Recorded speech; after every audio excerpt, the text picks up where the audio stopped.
Good evening, this is Rahul Reddy live here from Houston, Texas. Reddy Neumann PC does bring in every Tuesday 5 o'clock immigration updates. Emily, we do have a lot of court victories. We do have a victory on the prevailing wage thing. Not only that, we do have a victory on the December 8th regulations, which were a nightmare to get a specialty occupation. And also we have a victory on getting the H-1B approval for 3 years for consulting companies, which we thought that were almost dead. What's going on in the courts right now? Yeah, lots of good news. This was out of the California District Court. There was a lawsuit that was brought to block both the Department of Labor prevailing wage changes that already took effect, as well as the Department of Homeland Security changes to H-1B specialty occupation, which were planned to take effect December 8th. So we don't have the actual judgment entered from the court yet explaining exactly what's going to happen now that these rules have been blocked, but very clearly the court came down in favor of the plaintiffs and against the government, and basically said that those two regulations that were done by an interim final rule, to do an interim final rule, meaning you're not doing the notice and comment, you're doing a kind of shortened regulatory process, you have to show good cause. And their only argument of good cause was COVID-19. The court saw right through that and said this does not have anything to do with COVID-19. These were things you've been planning to do all along, and you're just using this as an excuse. So the court found that they did not follow proper procedure. Emily, let's go one of a topic. I'm a bit confused now. There are three things here, Emily. One is the prevailing wage for the H-1Bs. Oh, well, actually, there are four things here. So the prevailing wage for the H-1Bs have increased almost like 25 to 60% in some cases. Does this court judgment vacate the regulations that were being issued that went effect in October? Yes. Okay. Now, what about the prevailing wages for the perm applications that also went effective in October? Did this court vacated those interim regulations? Yes, it was all one prevailing wage rule, and all of it was blocked. And then there is another thing called the specialty occupation redefinition, where the Trump administration redefined again, making it more stricter, more harder to get the H-1B approval, and also especially they inserted more language when it's a consulting company, how the documentation should be for a specialty occupation. Is that also vacated in this court judgment? Yes. What about the regulations that are becoming effective on December 8th, that consulting companies cannot get H-1Bs more than 1 year, even if the contract is there for 3 years? That is becoming effective on December 8th. Is that regulation struck down too? Yes. Oh my goodness, this is the best victory we hoped. So Emily, for the applications that we intend to file right now, can we file with the old prevailing wage with the H-1Bs tomorrow? I think it's a little early to make that judgment call. We have to see how the Department of Labor is going to implement this court ruling and actually get the judgment from the court about this. So we'll have to see if DOL is going to just update their website and allow us to use the old prevailing wages, or and really the bigger problem is for perm, I think, because those prevailing wage determinations take 5 months.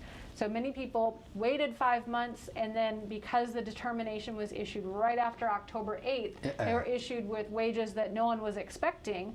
So is DOL going to make you submit a new prevailing wage determination? Are they going to go back and do a redetermination, or are they going to do it on their own? Do you have to ask for it? How long is it going to take? And it's probably going to impact pending prevailing wage determinations. There's going to be a backlog if they have to go back and redo all the prevailing wages that they've issued for the last month and a half, 2 months. So what about the H-1Bs if you want to file it? You're going to wait until they update the DOL I would website? wait, Okay. unless I'm happy with the alternate wage survey and using that. I would not go back to the old wage and take it upon myself to put that on an LCA tomorrow. I would wait for some guidance. Emily, we have made a statement before that if the Joe Biden administration, if these regulations would have been effective, they might not want to touch any of those regulations and keep as it is. That's what we imagine. He has other priorities to do than this one. Do you think so? Then the new administration comes in, they're going to issue these regulations again, because In the court, though, when I read the judgment, it has nothing to do with the merits of the regulations. It's more of the procedural issue. Why the Department of Labor or the USCIS, Department of Homeland Security, has not given enough time for the people to have a notice and comment. That's the reason why they throw these regulations up. Do you think the government will come back and issue the regulations? I mean, they could. Do I see the Biden administration doing that? If they do, it's very low on their list. They've got a lot of other issues that they want to attack first. So I don't see this becoming something that they come back and issue new regulations for. So for now, at least, we are safe, except that we just have to go through the procedural issues, how the Department of Labor is going to publish the new wages. That's the procedural issue, which how would they follow the court issued order? That's the only thing. Now, what about all the other courts that that people have filed the litigation? Is there a chance? What's going to happen with them? Well, I think, it kind of depends on what the judge decides to do in those cases, because there's a possibility that the government may appeal. And so we might have to get decisions from other courts. Those other courts might stay that litigation or call it moot because we already have a decision from another court. But I think those will continue until otherwise decided. I mean, when I read the, it's a 23-page judgment, we just got it right now. When I read the judgment, a summary judgment though, is that it looks very clear, Emily, that the government has completely, completely ignored the rules and regulations and passed these regulations.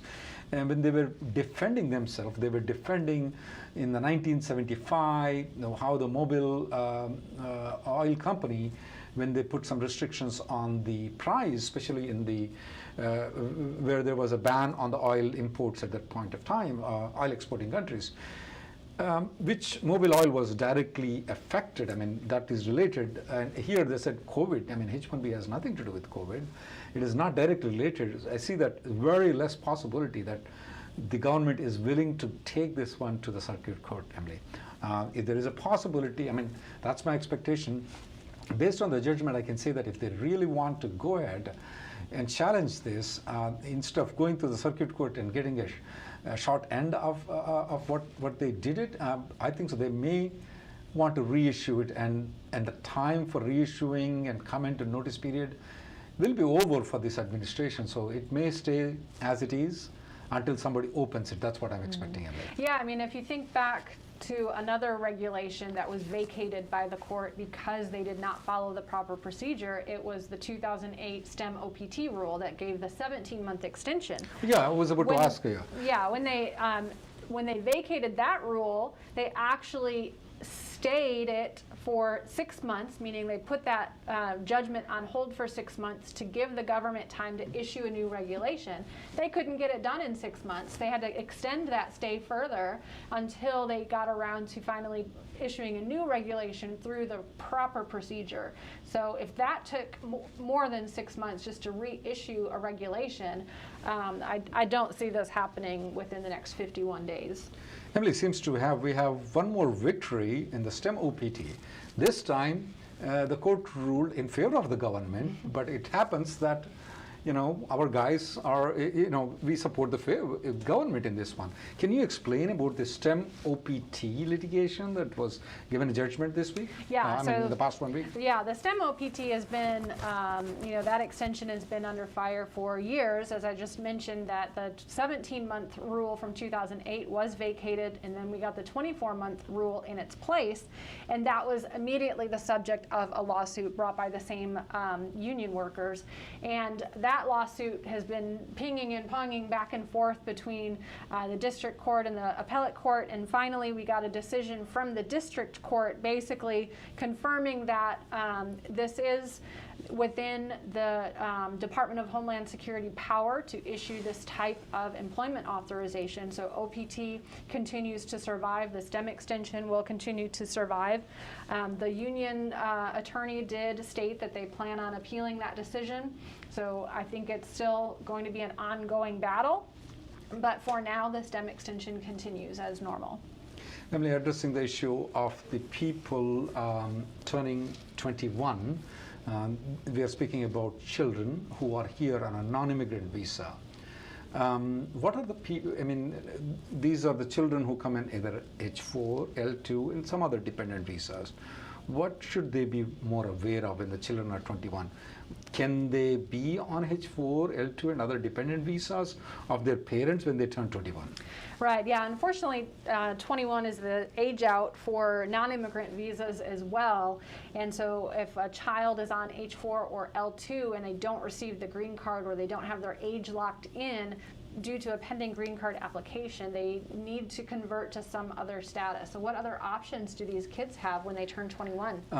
They should take they should take action way before they are 21, Emily. The best visa that I suggest for these people is for them to move to student visa, which is F1, because almost all the people that I know about, they're going to college or they're in college, so they should go for student visa. The things what they need to be aware is that until the children get their F1 visa, they need to, until their change of status of F1 is granted, they need to maintain their legal status. Now, what happens is that it's taking approximately anywhere between 8 months to 20 months to get an F1 visa. If by that time the child turns 21, guess what happens? F1 will be denied, and there is a 30-day grace period allowed, but the F1 will be denied. So people need to aware. I would rather want to take action as soon as they get into college, when they're 18 or 19, when they get to college. I want them to file a F1 change of status from whatever their legal status is. That is the best strategy that I would apply. Now, if by any chance they are coming very near to 21, there are two options that I would suggest. I mean, if the F1 is not approved, there are two options, Emily. One, they can go outside the country, get the F1 stamped and come back. The other thing what they can do is that they can file something called Interim B2 application. What they're telling in the B2 is that, look, I am becoming 21, but my F1 is still pending. By the time my F1 is approved, I'm going to go out of status. I want to just stay in this country on a B2 application pending until my F1 is decided. It's called Interim B2 application. There are some scenarios, especially when people contact us very late, that we may have to file 2, 3, or 4 B2s. Why do we have to file those many B2s? B2 application can only be filed up to a period of 6 months. So if you are on H4 and you're turning 21, or L2 you're turning 21, you file an F1 application. F1 might take 20 months. So you need to file a B2 application 1, B2 application 2, B2 application 3 until you get the F1 approved. That's one step. The second step is that they can go outside the country, and the danger for us is that when they go outside the country, they have to prove that once they complete the education, they will go to their home country, which is the country they came from, not United States, where they may have a high school graduation. They have to prove to the satisfaction of the consulate that they will go to their home country. So please be aware, once the child turns 17 or 18, you need to plan all these things well ahead. One of the other thing, I had a consultation yesterday. I mean, the child graduated from USC. Actually, my son also graduated from USC the same year, and this kid has to go through all these different steps. His OPT is expiring, and he wants to apply a STEM extension, and he has to go to all these steps that my son doesn't have to go through. So a lot of these kids who come into the United States and did the high school graduation here, they may not be aware of what is going on in this. And sometimes when you tell them, they may not comprehend it. What we recommend these kids is that have them tuned to our thing every week, at least for the first 20 minutes or 25 minutes that we cover all the topics. Emily and I are also planning to have another session. It'll be exclusive only for the children turning 21, and that will be done in the next week.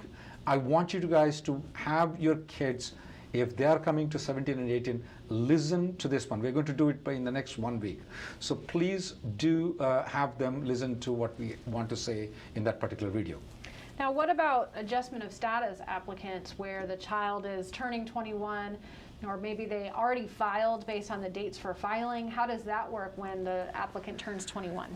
There is something called Child Protective Act, Status Protective Act. It has some exceptions, Emily. One of the exceptions is that if the person files an adjustment of status, the final action date becomes current. Their age freezes. In other words, they will not grow anymore. According to law, their age freezes. That's one thing that people need to be aware of. The second thing people need to be aware of is that if the underlying I-140 application time period that it's pending, pending means not the I-140 is approved, you're waiting for the priority date. It is when you file the I-140, when you got the I-140 approval. In some cases of premium processing, it may be approved in 2 to 3 days. In some cases, it may take 1 year. Now, the age of the kid will be deducted based on the amount the I-140 is pending. Please note that it's the I-140 pending, not the waiting period for the I-140. Once the I-140 is approved, you're waiting for the priority date to be current, that will not be deducted. These two things are giveaways to you guys. Another pitfall a lot of people do, Emily, is it is the final action date that freezes the age of the kid, not the filing dates. Once we file the application to the adjustment of status, once you file it, the age does not freeze until the final action date becomes current. It's a little bit confusing for you guys to understand all these things. What we suggest you is that if you are in adjustment of status and if your kid is turning 17 years old, I would suggest that you make an appointment with a competent immigration lawyer and go over the process. I also want your kid to be involved in the process. We see a lot of times, a 23-year-old girl coming to me and saying, crying, 22-year-old girl coming to me crying and telling me, look, my father got the green card, my mother got the green card, my 2 younger siblings got the green card, but I'm being left over and I have not been aware of it, and now I'm out of status. What do I do? I don't want any of your kids to face it. If you are in adjustment of status, your kid is 17 years old, I don't want you to take anything in your hand. I want you to consult a competent lawyer to go through the entire thing and step-by-step process. And if it is required, Emily, I may want these kids to apply for change of status. Because if they apply for change of status, if the change of status is granted for them and they can move on to F1, even if the green card is not given to them, at least they can maintain the legal status. But consulting a lawyer is very important for them.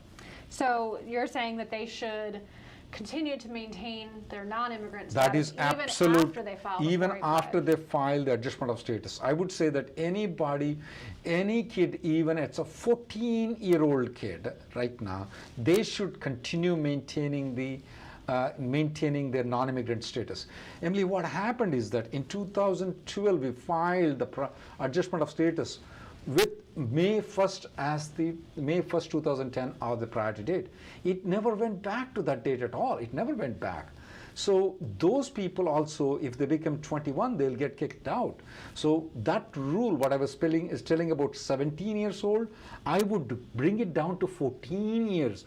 And if somebody wants to be conservative, they can even go lower too. If your kid is 14 years old and is on a non-immigrant visa, you filed an adjustment of status, we do not want your kid to be married to this adjustment of status application. If the main applicant gets married to the application, they lose the H-1B status, thus by the kid who is 14 years old also lose the H-4 status. So they need to be very watchful. 17 years, you consult a lawyer, but at 14, you do not get married to the adjustment of status. The main applicant should not get married to the adjustment of status. And also, the kid should not get married to the adjustment of status. We have defined what is marriage to the adjustment of status 4 weeks ago. You can watch the video. So if the child is filing this change of status to F1 and they've also got an adjustment of status, what are the complications with that application process? Because the F1 is a non-immigrant visa. Are they allowed to have that? It's a good question.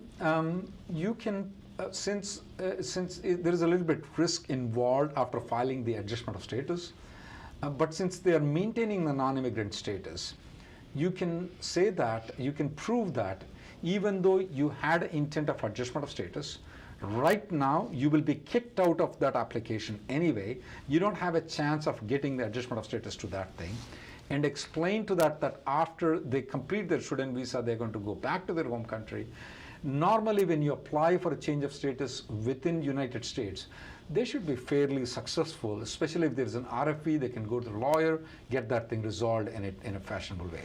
So if the child now is in F1 status, you know, it's been determined that they're not going to be eligible to receive the green card before they turn 21, Child Status Protection Act doesn't work, Okay. rest of the family gets their green card, what does that 21-year-old, 22-year-old child do that's currently in F1 status? Unfortunately, they will have to battle out, or they'll have to do the whole marathon again.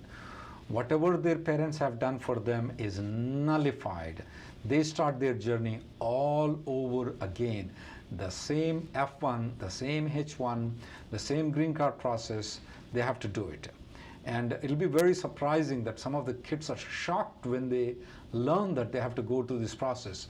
So you may want to inculcate this in your kids when you are in a non-immigrant status. Explain to them what's going on. In fact, my cousin visited last week, Emily. My cousin has little kids, and they're telling that their mom and dad discuss about H-1B and green card so often, the kids get so bored. Fortunately, my cousin's kids are US citizens, but yeah, if your kids are 13, 14 years age, you may want them to involve in this family immigration process. This is a journey they may have to do. After you have completed your journey, hardship, you get the green card, their journey starts all over again. So they need to be mentally prepared. We can prepare to an extent. If needed, they need to go to the counselors, mental counselors, to have them educated on what's going on, Emily. Yeah, and I think this is kind of a new phase of immigration that no one's yet faced this possibility of, I've received my green card and now my child has to go through this whole process that I just went through and sit in that same backlog that I waited through for years and years and years. So we have people in the backlog, parents and children together. That's going to be the new reality, and I don't think anybody's prepared for it or aware of it. Hopefully that will cause some outcry and cause Congress to take some action and pass S-386 or something to solve this backlog issue, because it's going to only get worse. Yeah, and then I also say that immigration lawyers may not be professionals in counseling these kids how to mentally cope. There is, I would suggest that that also have a counselors, the psychological counselors, to have these kids prepare. And first we need to educate them and what's going on. And maybe if you find somebody, you can pass that information of any counselor who's been more experienced in these kind of immigration things.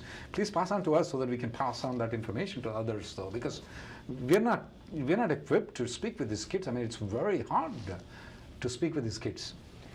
All right, so we have regulations coming at us constantly. Another one that's in process right now is changing the lottery for the H-1B based on wage versus random lottery. What's the status of that? Emily, I thought that the wage thing has been stuck by the court. Well, that's a different wage thing. So okay, what is this?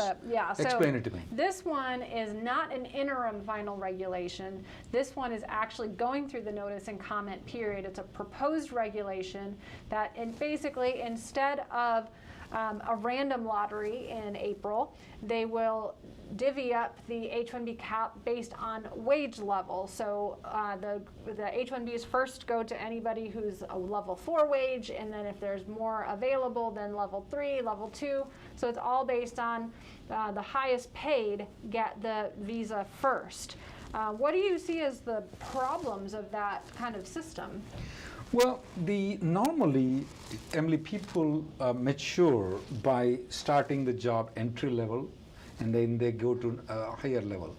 If you're going to give preference only to the high wages thing, it doesn't promote the talent that is homegrown, especially the students, master students here, that will be discouraged with that. Second thing is that A lot of times people choose professions, people choose jobs, not just because it is paying higher, because they feel that it is some great opportunity that they're going to get, even if they get less paid.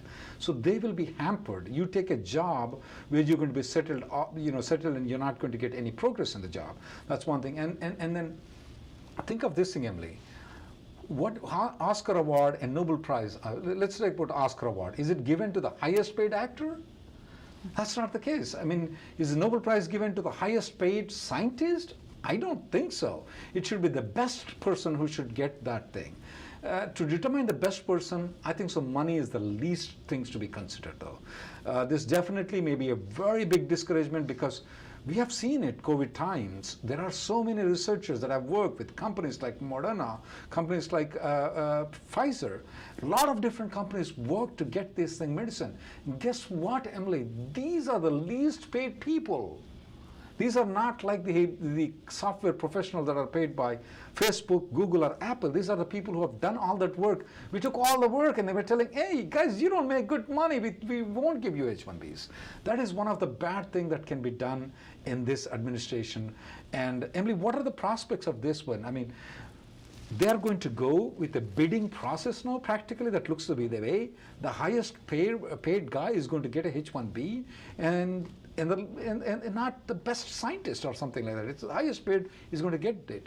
Is it effective, Emily, right now, the law, or is it becoming effective later on? Yeah, so this is in the commenting phase. So once the commenting period closes, the government then has to review all of those comments and then decide whether to issue a final regulation, and if they do, are they going to make any changes to what they proposed? So we are at the end of the administration where there's basically 51 days left before the Trump administration is out. So it's very possible they might try to ram this through in the next 51 days and we get a final rule just 2 months before the cap window opens. And can we win on the same grounds that we won the rest of the things? That's the difficulty, is because this is not an interim final rule. They actually went through the regulatory process. We can't use the same reasoning and the same legal grounds for getting this rule vacated. So we'd have to go either show that somehow the notice and comment was not followed properly, or they did not actually act reasonably and make a decision based on the comments and data that are available. So it's going to be more difficult to overcome that. So hopefully we won't actually get a final regulation, but it is something that the Trump administration could try to push through in their final days, and then it would require a more difficult lawsuit to overcome. Emily, any updates on the consulate appointment? Nothing good. I mean, it's just they're claiming that they're slowly reopening, trying to get back to normal processing, but we're just not seeing anyone getting appointments. It's very slow getting responses out of the consulate, so nothing great happening there. I've seen some that they have given a little bit more importance to the student visa people right now, especially in the emergency appointment. They're giving preference to the student visa people. Please make sure that student visa will be only issued for the classes that are getting hybrid. If it's a complete online classes, then they will not be given student visa. They will have to wait until January 1st before they get a visa. Not January 1st, until they open the college, they will have to wait for getting the student visa. But for those hybrid class people, they're giving more importance. All right, time to take some questions. Yes. CB from YouTube wants to know if we can change the job after receiving the green card EAD if the I-140 has been approved in EB1C. So AC-21 is what allows you to change jobs and take your green card process with you to a new employer, and AC-21 does still apply to EB1C. So the new position that you're taking has to still be a same or similar job classification or category. So if you were sponsored as a multinational manager, then your role should be a manager position in the U.S. Or if you were an executive, it should be an executive position. But you don't have to worry about having the 1 year of employment outside the U.S. with that company. That part does not apply. So yes, AC-21 does apply to EB1C. Question is coming on with regards to the 180 days on the 485J supplement. As Emily has pointed out, they can take it after 180 days. When does the 180 days starts though? The 180 days starts from the time the immigration receives the receipt notice, receives your application, not when you got the receipt notice in your hand. When we get a receipt notice, though, there'll be two dates on it, the receipt date and the notice date. It is the receipt date that counts, not the notice date.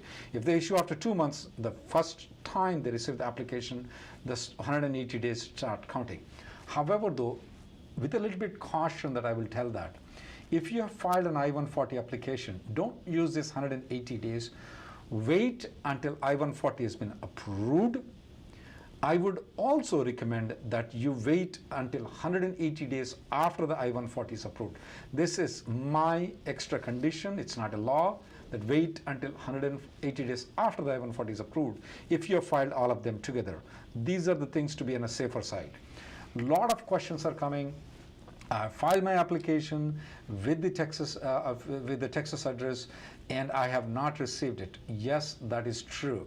I would say that most, as of now, at least 35–40% of the applications that we filed in October did receive the receipt notices.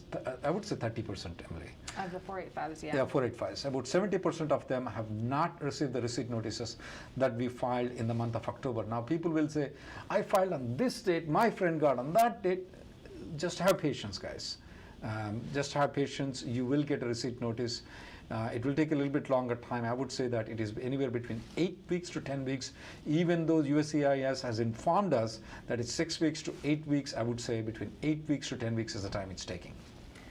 Chandana from YouTube wants to know if we're still accepting H4 and H4 EAD litigation process as of today. Yes, we are. We actually are planning to amend our existing lawsuit to add additional plaintiffs next week. So we're accepting new plaintiffs for that through Friday of this week. If you're interested in, drop an email at info@rnlawgroup.com. We'll give you the details of that court litigation that we are doing. Question, can the EAD be issued without biometrics? How much time that it is taking for the EAD once we get a receipt notice? Rajat from Facebook, now here is the thing. We've been telling clients that it's taking between 8 months to 10 months, but then guess what? 8 months ago, I told the same client 4 to 6 months. And then so this moving target, right now I'm telling 8 to 10 months, but it may take a little bit longer time for you to get an EAD. Can they issue the EAD without biometrics? Absolutely they can. A lot of questions are coming with regards to the 485 application.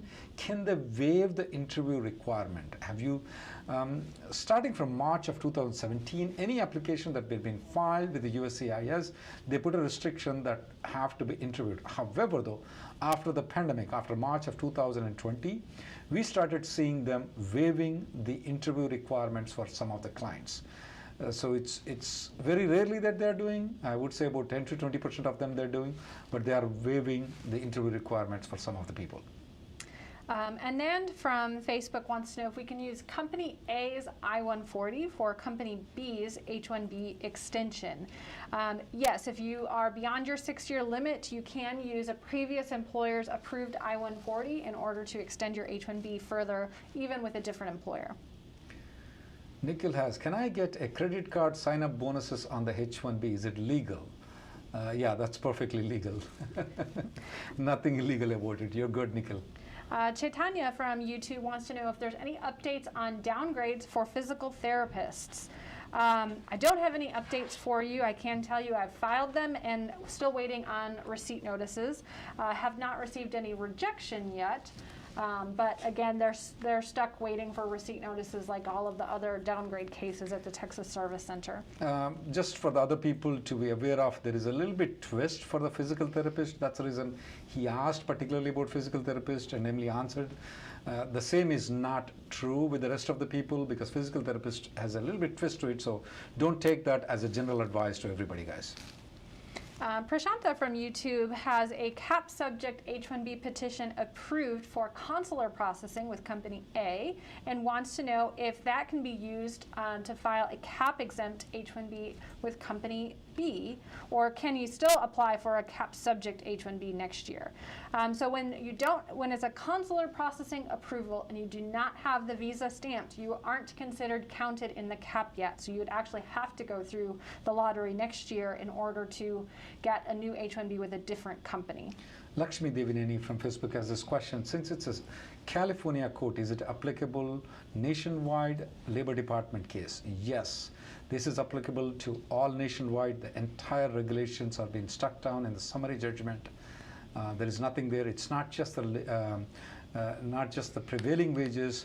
It's also for the specialty occupation and also short-term H-1B approvals. And all these three things, it's a nationwide, not just for California. Karthik from Facebook wants to know about H-4 extensions with the H-4 EAD that are still awaiting fingerprints. Is there any general update?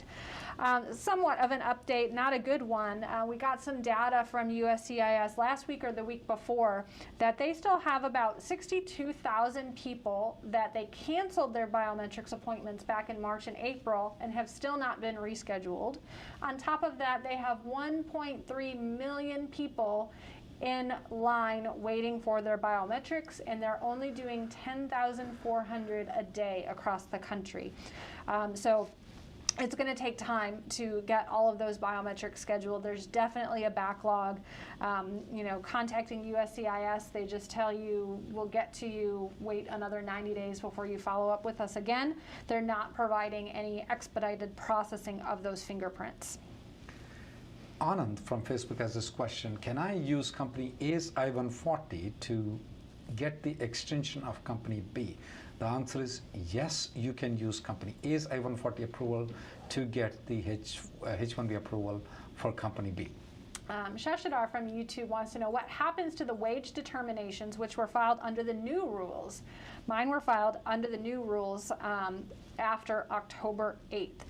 So short answer is we don't know yet. It's going to be up to the Department of Labor to decide how exactly to re-implement the old rule. We don't know if they're going to automatically apply the old wage to pending prevailing wages, or if we're going to have to resubmit prevailing wages or request a redetermination. So we should be getting some guidance from the Department of Labor on exactly how they're going to implement the old wages for prevailing wage determinations. Rajab has this question. Can you give me a website which will tell you which are the master's courses that are recognized by USCIS? That answer is not that easy. I would say the word is called regionally accredited university. That's the number one thing that you need to look into. The second thing that you need to look into, is it a non-profit school? Even if it's regionally accredited, if it's a for-profit, then it is not going to be considered. For the master's quota, it will not be considered. And the master's degree will be recognized, but for the master's quota, it will not be considered. These two things are very important for you to look into. Meenakshi from Facebook has a perm that was filed in October and maxing out on March 2021. Wants to know how likely it is to be expecting the approval in time. It's going to be cutting it very close. Right now, perm processing is taking a good 6 months, and that's not been the case up until now. So just recently, processing time has been getting longer and longer, and it's currently at 6 months. I would expect processing times are going to continue to get worse, especially if they have to spend precious resources reissuing prevailing wages instead of adjudicating perm applications. Can you show some light on the recent home visits by USCIS? Anand from Facebook has this question. There are two kinds of home visits. One thing we're noticing is for the H-1B site visits. Is that what you're speaking about? Yes, there have been a lot of site visits there. If you are working from home, and if your home is not located in the same MSA as your work location, and your home is not listed in the H-1B, you need to contact your company's lawyer immediately. A lot of people working, let's say for example, if I'm working in San Francisco and my home is in Houston. I've been going every week to San Francisco, but now if I'm working from Houston and that Houston is not listed in the H-1B LCA, you are violating the H-1B legal status. You need to contact your company's lawyer immediately. Especially recently with the site visit, we are noticing this as a major problem. We're not noticing many people, officers coming into the home. We're only noticing that they're asking the question on the email, and that is becoming a problem. You can't answer that you're working at an office location, you were working from home. Please make sure that your location is covered in the LCA and the H-1B. Sandeep from YouTube wants to know if we think President Trump is planning to extend the family immigration ban that's set to expire at the end of December. I haven't heard any rumors about that, but I would not be surprised if he does as kind of a last-ditch effort before he leaves office, just to give Biden one more thing to have to undo. I would surely say, Emily, if he would issue the presidential proclamation of executive order of banning these people, though, I for sure know that I can assure that Biden is going to undo it within very short time after he comes into power. One thing, Emily, I want to discuss about is that even if the Trump administration doesn't do the family ban or the ban from people coming from outside the country, we may have a problem with the family immigration in general because the year starts from October. So we have October, November, and December, Trump administration is there. Even from January onwards, all the way to September 30th, the Biden administration is going to be there at January 20th, so almost 4 months. The rest of the time, the 8 months that we have, if Biden administration will expedite the processing, the business immigration may not get extra green cards. But if it goes at the same pace because of the COVID, yes, there may be extra green cards that may be given starting from October 1st of 2021. We may see a good movement next year, just like the way we saw this year. Sachin wants to know from Facebook, do I need to file I-140 again in case of a role promotion where just the title and salary changes but not the roles and responsibility, and the I-140 is already approved? Well, generally we look at, is it considered a material change in job duties? So just a salary change by itself, that's kind of part of the normal progression of your salary that you get, increase every year, and maybe the title is changed due to internal changes within the company. That by itself, I don't think normally would require an amendment of the I-140 or a new perm process. Really what they look at is it a material, is it a substantial change that maybe puts you in a different wage level or a different prevailing wage level or a different occupation code, then it might require that new I-140, new perm to be filed. Makan Patel has this question. Is the day trading allowed on the H-1B? Are there any problems with the day trading? I would say that in generally, if you make a trade in the stocks every day, it is definitely not a violation of H-1B. You can do so. If you stop working and then just trade only, then that's a different issue. But if you're in H-1B, you're doing some trades every day, it is not considered as working. You're fine, you're legally allowed to do so. One question from Harish is that if normally, and I want to make aware the problem he has, is that if you filed an advance parole, if you leave the country, they are going to deny the advance parole. His question is that, will it be a problem that he comes back on H1 or H4 into the country back and applies for the advance parole again? Will it cause any problem for it approval? No, does not cause any problem whatsoever at all once you come back to get the advance parole approval. But one thing, Harish, that I want you to be very careful about. If the advance parole is pending, you leave the country and you come back on H1, H4, if by accidentally the USCIS approves the advance parole, do not use it. You will be in big danger because when you come back into the country, they will detain you, put in the deportation proceedings. You may have to stay in jail for 3 days before they send you back. Don't use the advance parole if it was approved when you're outside the country. Raghavendra from Facebook wants to know, he filed the 485, 765, and 131, has the receipt notices and needs to travel. Wants to know when is the best time to go. So kind of along those same lines. There are a couple of things that you need to look at, and really I would recommend contacting a qualified immigration attorney to discuss your specific situation so you're sure and clear that you're okay to travel. But in general, it depends on what your current visa status is. Are you maintaining a non-immigrant status? Is it an H or L visa, or is it an O visa? There's a difference in how that's treated. Is your advance parole approved? Do you have a pending extension of your H1 or L1? Do you need to go for visa stamping, because you might not be able to get the visa stamp? And again, as Rahul mentioned, that if your advance parole is still pending, it could be denied.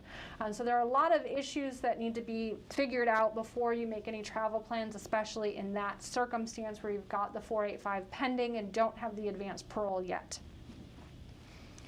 Question from Nisha Reddy from Facebook. In the downgrade application, are we allowed for a premium processing once we get the receipt notice? Yes. We strongly suggested never file a premium processing for the downgrade application. That is right. However, though, once you get the receipt notice, you are good to go for premium processing. I personally recommend all of you guys, if you are in the downgrade application, please go ahead and do the premium processing. Shivani from YouTube says the I-485J receipt notice was not generated along with the 485, 765, and 131 receipt notices. How much time does it take to get the 485J receipt notice? We are noticing some cases where we are receiving the J receipt notices, some cases they're not issuing J receipt notices. It is not mandatory that they issue a J receipt notice, especially when you file an adjustment of status along with the 485J supplement. That's one thing. When you try to move from company A to company B, at that point of time, when you file a J supplement, they do issue a receipt notice. But it's not mandatory for them to issue a J receipt notice when you file a 485 standalone application. That's number one. Number two, there are a lot of people asking question, in the I-140 downgrade and adjustment of status, a lot of the lawyers have not filed a 485J supplement at all. And that's perfectly legal. You don't have to file a 485J supplement if you are filing your adjustment of status along with the I-140. If you're standalone 485 application, you need to file the 485J supplement. Nish from YouTube wants to know, can we upgrade an I-140 to premium processing that's a downgrade after we get the receipt notice? Yes, you can. So the downgrade itself cannot be filed in premium processing, but once you have the receipt notice, it can be upgraded. There's a chance that if they can't get the old labor from the old file to the new file fast enough, they might reject your premium, but you can always resubmit it later and get that processed fast.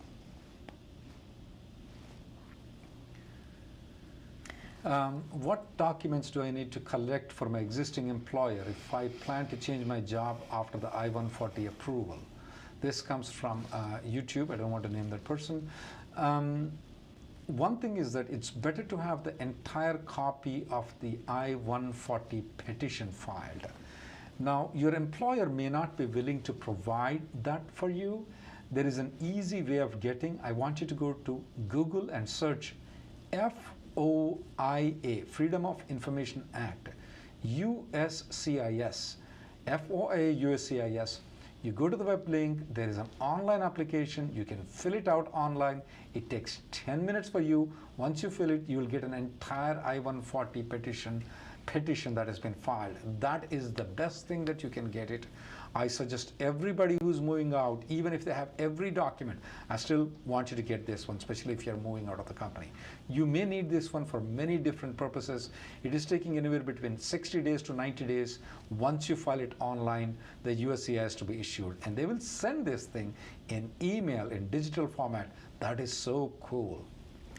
Mohit from Facebook needs to visit another country for business travel, but has been waiting for the EB-1C receipt notice and wants to know if he can still go out and come back using the H-1B visa.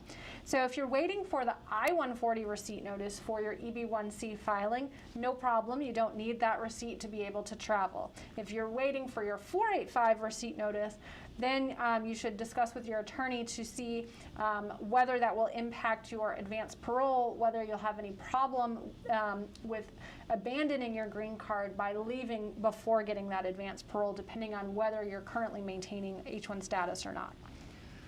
A lot of people are asking about the H-4 EAD litigation.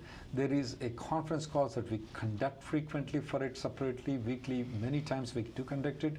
If you are interested in, drop an email at info, I-N-F-O, at rnlawgroup.com, that you're interested in knowing about this H-4 EAD delay litigation, and our office will send you the information what is needed. I do not want to name this person from YouTube. His last name starts with K. Has a question. His DUI conviction dismissal in the past, will it cause any major issues and denials for the 485 or change of status from H-1B to adjustment of status? As of now, Mr. K, we have not noticed any denials for the DUI. For the adjustment of status. I want you to be very careful though. The documentation of DUI has to be very careful though. A lot of people will come and say, my case is dismissed. What do you mean my case is dismissed? Let me explain what do you mean, what dismissal of the case means though. Let's say, for example, I killed somebody. Well, unfortunately something happens. And I went to jail for 20 years. Once I come back from the jail, I go to the judge. Hey, judge, you sent me for 20 years for prison because I killed somebody. Now I served the 20 years, so dismiss my case. The judge looks into it. I went to jail for 20 years. I served my sentence. The case will be dismissed. So when you are saying case is dismissed, though, what do you mean dismissed? Was it dismissed before a judgment? Was it dismissed because they gave a judgment? It's very important, though. Anything, most of the time, though, when I see the dismissed means you paid $50 or you paid $100. Now, if you paid to a lawyer, it's different though. If you paid to the court any money, for the purpose of the immigration, it mostly will be considered as a conviction, a full conviction for our purposes. So that needs to be determined by your lawyer. Is it a conviction or is it a complete dismissal without any trial?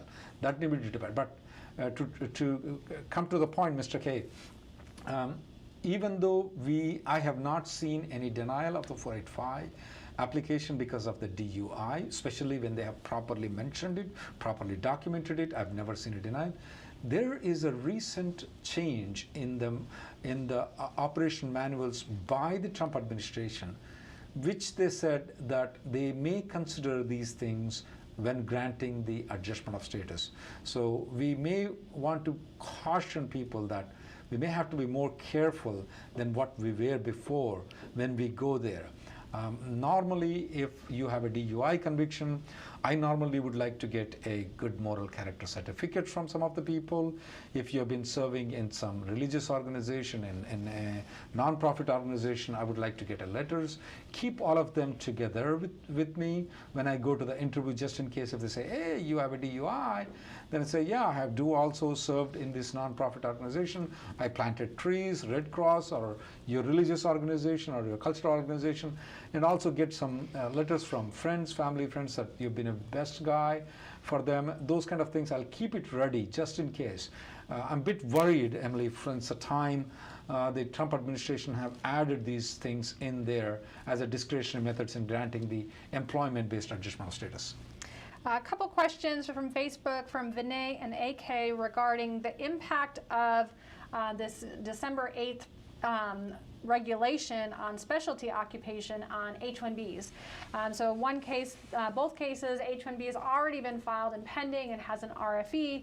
We want to know, will this regulation impact the response to the RFE, or will I get a 1-year extension or a 3-year approval? Assuming that the regulation is intact, which it's not, but if it was, it would not impact either of your cases because it's based on the filing date of the H-1B petition. So because it was filed before December 8th, the new regulation does not apply at all, and you're under the old rules. If you were filing after December 8th, filing the actual petition, then the new rule would apply, but now the new rule has been vacated. Questions are coming of some criminal issues with misdemeanor, disorderly conduct. Anytime you've ever been arrested, you are supposed to inform your immigration lawyer. What we noticed is that it's mostly if there is some small issues though, the denials are not caused because of what happened. The denials are caused because you did not inform the immigration that you have been arrested. Now what happens is that your criminal lawyer, what is that called when they take the records off, Emily? Expunged. Yeah, sorry. When the records are expunged though, nothing is available online, nothing is available anywhere. Your criminal lawyer may say to you that, don't tell anybody you've been arrested, don't tell everybody you've been convicted. Your criminal lawyer may tell you that, but no. When you come to the immigration lawyer, you mention all these things. Even if your criminal lawyer has said to you that don't mention it, you need to mention to your immigration lawyer what happened and let him make the decision though. Anytime you've been arrested, you should mention that thing. One other thing is that if it's a traffic violation without any arrest, simple traffic violation, it's perfectly okay. But also sometimes traffic violations that may lead to the arrest though. Be careful on those things though. If it's just a small speeding ticket, it might be okay. But if it's anything else, you need to mention it to your immigration lawyer. Running time, Emily? Yeah, I think we're about out of time for today. Thank you so much for joining us. If we didn't get to your question, you can always join one of our daily conference calls. You can get the schedule for that at rnlawgroup.com. And if you'd like more specific advice on your situation, you can set up a consultation with us or any of our attorneys at rnlawgroup.com. And as I mentioned, if you're interested in the H4 and H4EAD litigation, we are accepting plaintiffs for that through Friday. So you can email litigation@rnlawgroup.com or info@rnlawgroup.com to get the details on how that process works. Thank you very much for tuning in.